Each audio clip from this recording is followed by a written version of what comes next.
Começa agora. Diário Econômico PicPay. Uma análise das principais informações que impactam os mercados, A economia global e do Brasil. Apresentação Marco Caruso.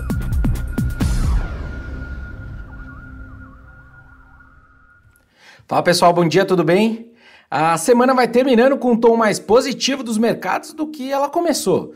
Nem a inflação mais alta no começo, nem a surpresa ontem com o varejo mais fraco nos Estados Unidos conseguiu tirar o S&P 500 do trilho. Terminou o dia renovando mais uma máxima histórica de fechamento.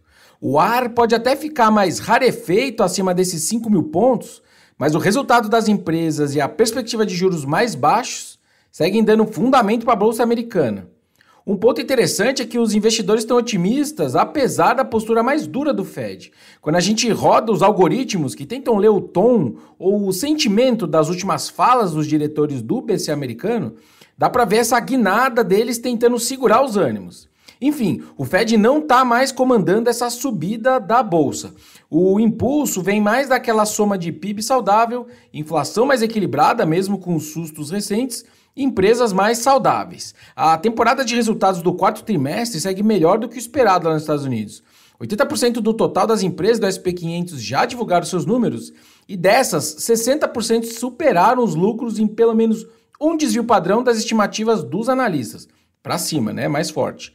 O consenso esperava que o lucro por ação crescesse uns 3% no começo da temporada, e agora o crescimento esperado está em 7%, refletindo principalmente margens melhores das empresas.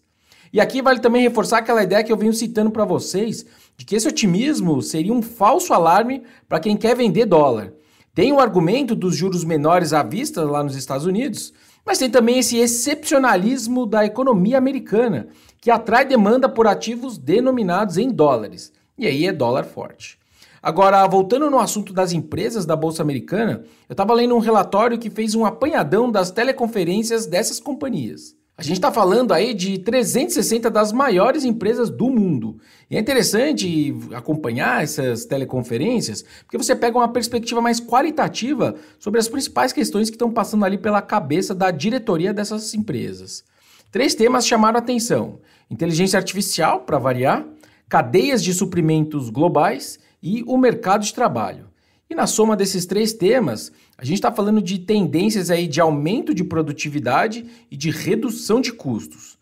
A inteligência artificial ela segue dominando a pauta, né? Algumas empresas destacam a melhoria que eles estão vendo já na produtividade, a perspectiva também de redução de custos e uma melhora nas ofertas de produtos deles. Inclusive, algumas já começam a ver demanda por produtos e serviços que sejam diretamente relacionados à inteligência artificial, o que leva então a essa necessidade de investimentos adicionais nesse campo.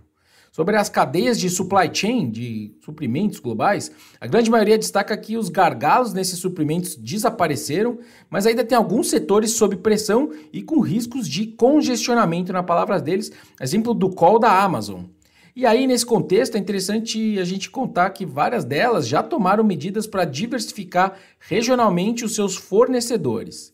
E sobre o mercado de trabalho, a visão é de algo mais equilibrado agora, mas aí foi muito mais de setor para setor. As opiniões e os planos de contratação ou demissão variaram bastante. Só que gigantes como Google, Microsoft, Meta e o Citi discutiram demissões ou pelo menos aí uma redução no ritmo de contratações. Falando agora do dia, Brasil segue sem destaques, então as atenções seguem ali nos Estados Unidos com a inflação agora no atacado, que é o PPI, seria o equivalente ao nosso IGPM. No mês passado, esse dado fez mais preço do que é de costume por lá. Assim como agora em fevereiro, o CPI tinha vindo mais salgado e aí o PPI veio para salvar tudo. O título de 10 anos dos Estados Unidos, da renda fixa, chegou a ceder naquela época ali 10 pontos com esse PPI mais fraco. Então pode ser mais um dia aí de volatilidade potencial antes do fim de semana. Bom dia, bons negócios e sorte sempre. Você ouviu? Diário Econômico PicPay. Uma análise das principais informações que impactam os mercados, A economia global e do Brasil. de segunda a sexta, às 6 da manhã, no Spotify e YouTube.